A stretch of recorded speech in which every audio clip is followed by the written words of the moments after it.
مرحبا بكم في إكلوزون ألترناتيف. في هذه الحلقة فلاش. فين ما دورتي وجهك ومشيتي ما كتسمعي قرارات العام الجديد، تطلعات السنة الجديدة، وانت معمر ما صدقت لك شي وحده.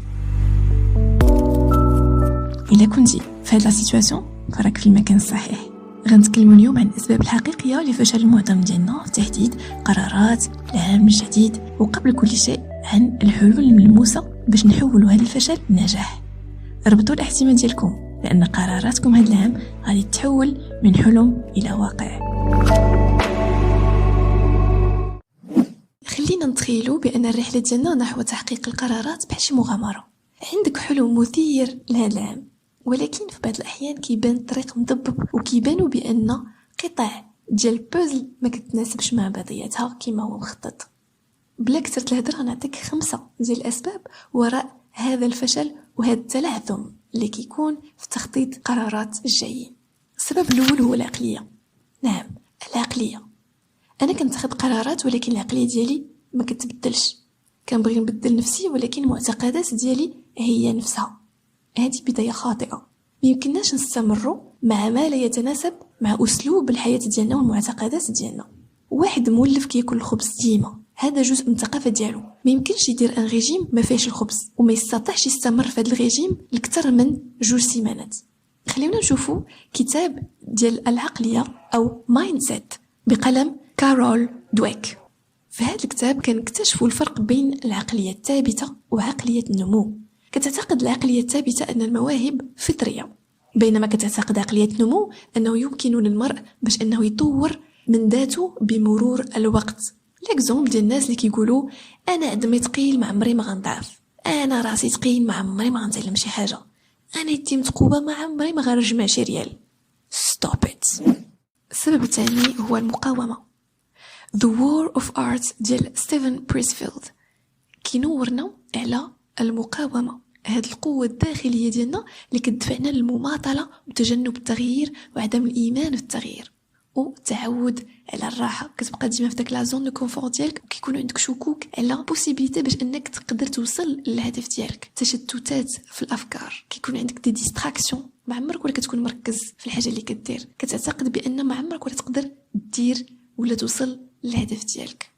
باغ اكزومبل شي واحد بغى يقطع لي ريزو سوسيو، شي واحد بغى يقطع الماكله اللي مضره الصحه ديالو، شي واحد بغى ديما يبقى يصلي ويحافظ على الوقت في الصلوات ديالو، شي واحد بغى ديما يبقى يقرا ورد من القران شاك جور، شي واحد ديما بغى يبقى يدير لو سبور او موان 3 فوا بار سيمين، وكيقول ولا حتى من بعد حتى الويكاند حتى العام الجاي ماشي مشكل حتى الابري. ستوب ات. السبب الثالث وهو لا موتيفاسيون افيمير او الدافع سريع الزوال. هاد الدافع سريع الزوال كيجيب لك واحد الموجه ديال المشاعر وديال الحماس، وكتاخذ فيها شي قرارات كبيره عليك، وغالبا ما كيتلاشى هاد الحماس في اللحظات الاولى القليله، سواء كان شي ظرف اللي بوسك انك تاخذ هاد القرار او الحدث ادرينالين كتطلع وكتقول لك انت غتطلع جبل تبقى الباباه في عز البرد. يخلعك انت، يخلعك انت et tu prends la décision، ولكن غالبا ما كتفش وكتهدن وكتقول اش تاني. stop it. السبب الرابع وهذه جبونس بزاف ديال الناس كيعرفوها، هما الاهداف الغامضه، لي زوبجيكتيف فاغ، لي زوبجيكتيف اللي كبارين وما باينينش بزاف كيخلعوا. بحال دابا بغيت نفقد 20 كيلو في الوزن ديالي، هذا هو الهدف، ولكن فيه بزاف ديال لي ديتاي ناقصين واللي كيرجعلوه انه شي حاجه كبيره بزاف و امبوسيبل خوتي، وتا هو ستوب ات. السبب الخامس والاخير هو عدم التخطيط. اي هدف خاصو تخطيط، اي اوبجيكتيف خاصو العمل.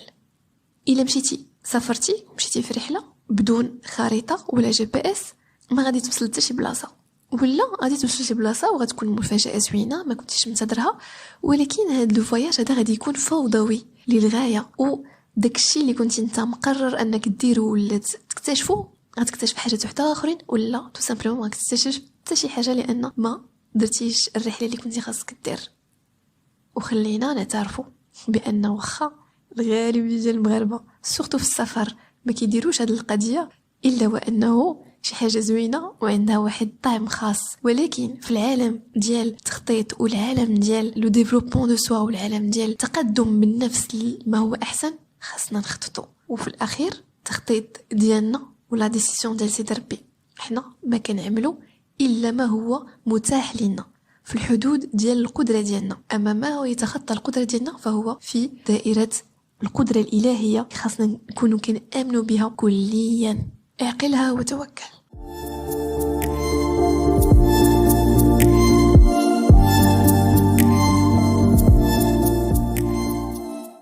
من بعد ما اكتشفنا أسباب العثرات ديال التخطيط لقرارات جديدة، ننتقلوا لدابا للحلول العملية.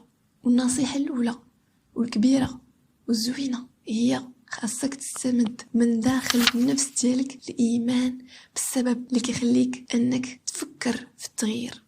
القوة الداخلية ديالك هي أعظم صديق وفي نفس الوقت هي ألد عدو. الإيمان ديالك العميق والاحتياجات ديالك كيجيو من الداخل ديالك، خرجهم، خدم عليهم، آمن بهم. النصيحة الثانية هي أن خاص الأهداف ديالك تكون محددة بذكاء أو بطريقة سمارت، يعني S ديال سبيسيفيك محددة، M ديال mesurable قابلة للقياس، A ديال atteignable قابلة للتحقيق، R ديال رياليستيك واقعية، و T ديال temporel في وقت المناسب أو محددة بالزمن. هادشي كنلقاو في بزاف ديال لي استراتيجي ديال لا جيستيون دي زونتربريز ولا لا استراتيجي في لو سونس ديالها جينيرال. وكنلقاو اوسي مستوحى من كتاب ديال The Power of Habit، قوة العادة ديال تشارلز دوهيك، اللي كيامن بالتبسيط. بلا بغيتي توصل لواحد الهدف بسطو، قسمو ورجعو محدد قابل للقياس وواقعي. النصيحة الثالثة هي خاص الواحد يدير واحد خطة عمل تفصيلية. خلينا نستفدوا من الكتاب ديال العادات الذرية ديال جيمس كلير أو Atomic Habits. هذا الكتاب معروف بزاف، ومن بين خلاصات ديالو هي أن التغييرات الصغيرة التي كتطبق بوعي وبتكرار ومع الوقت يمكن أنها تؤدي لتحسين مستمر، والنتائج كتكون ملحوظة في مختلف جوانب الحياة. الواحد ما يبخش القيمة ديال واحد لو جيست صغير، ولكن الواحد كيداوم عليه كل نهار بوعي، ومع الوقت غادي يدير فرق كبير في حياته. بحال ملي كتجي تبني خاصك دير واحد لو بلان ديتايي، ان بلان ديتايي اللي خاصك تتبعو نقطه بنقطه كل نهار شويه بشويه حتى توصل انك تبني دار كما خططتي لها في النهار الاول. النصيحه الرابعه، قلب على شي شريك يعاونك باش توصل للهدف ديالك. يا اما شي شخص عنده نفس الهدف ديالك، يا اما شي شخص اللي غادي يشجعك ديما، يا اما تو سامبلومون واحد لابليكاسيون اللي كتعاونك باش انك توصل للهدف ديالك واللي كتمد لك طاقه لا تصدق. استلهم من l'effet cumulative advantage ديال مارك شيفر أو تأثير الميزة التراكمية، اللي كيسلط الضوء من بين أفكار أخرى على أهمية البيئة والعلاقات الاجتماعية. حنا كاملين عارفين هذا الشيء. إلا كان عندك واحد المجتمع ولا واحد البيئة دايرة بيك ما كتعاونكش باش أنك توصل للهدف ديالك، راه سي تري ديفيسيل، صعيب بزاف. ولكن إلا حاولتي تقلب على شي شخص ولا انفلونسور ما حدك في الريزو سوسيو، قلب على شي انفلونسور كيهتم بالفيتنس الا كنتي باغي دير الرياضه، ولا شي انفلونسور كيدير داكشي ديال تنظيم المنزل الا كنتي باغي تنظم المنزل ديالك، او اي شخص يقدر يلهمك ويعاونك ويمد لك الطاقه. نزيد با باش انك تبحث عليه كشريك وديرو ديما بجنبك باش تخليه كوم لو ليافغ ديال لا كورس ديالك نحو الهدف. اخيرا وليس اخيرا، النصيحه الخامسة، 5 وخميس على عينين الشيطان وهو الاحتفال بالتقدم، الاحتفال بلو بروغري. ما تخيلش شحال مهم هذا بوين، وهذه مأخوذة من مصادر مختلفة ككتب او دي زيتود، بحال باغ اكزومبل لو تالون كود ديال دانيال كويل اللي كيتحدث بالاضافه لكيفيه تنميه موهبه الشخص على الاعتراف بالتقدم من الصغير حتى الكبير، والاحتفال باي تقدم صغير ولو كان بسيط جدا، اي انتصار، سواء كان باغ اكزومبل كنت الهدف ديالك هو في النهار هو انك تشرب الماء قدر ديال نص لتر في النهار، ولا 2 كيسان، يلا نمشيو حنايا صغار 2 كيسان ديال الماء في النهار مينيموم خاصك تشربهم. الا شربتيهم احتفل، ماشي احتفل غدير حفله كبيره العراضه، احتفل بواحد لو جيست، شي جيست كيفرحك ولا شي جيست كيرمز للاحتفال، بحال ترفع يدك للسما ولا تنقز ولا تضرب في الطبله ولا شي حاجه.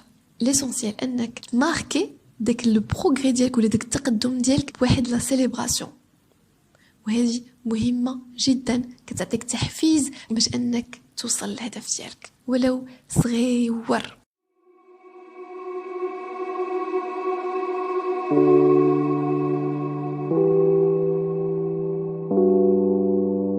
وهكذا نكونوا سالينا الحلقه فلاش ديال اليوم. نتمنى ان لو كونتوني ديالها يكون فادك ولو شويه، وإلا كان الحال هكذا نزيد باش انك تبارطاجيها مع الاصدقاء او اي شخص كتشوفوا انه يقدر يستفد منها. كنشكرك لانك قضيتي معايا هذا الوقت، كنشكرك انك بقيتي معايا حتى الاخر، وكنشكرك على لو سوبور ديالك. كنتمنى لك ان اي لحظه جايه تكون احسن من اللحظه اللي فاتت. كنتمنى لك مزيد من الايمان في الذات ديالك، ومزيدا من التألق والاكتشافات والنجاحات الصغيره التي تصنع الفرق الكبير. السلام عليكم.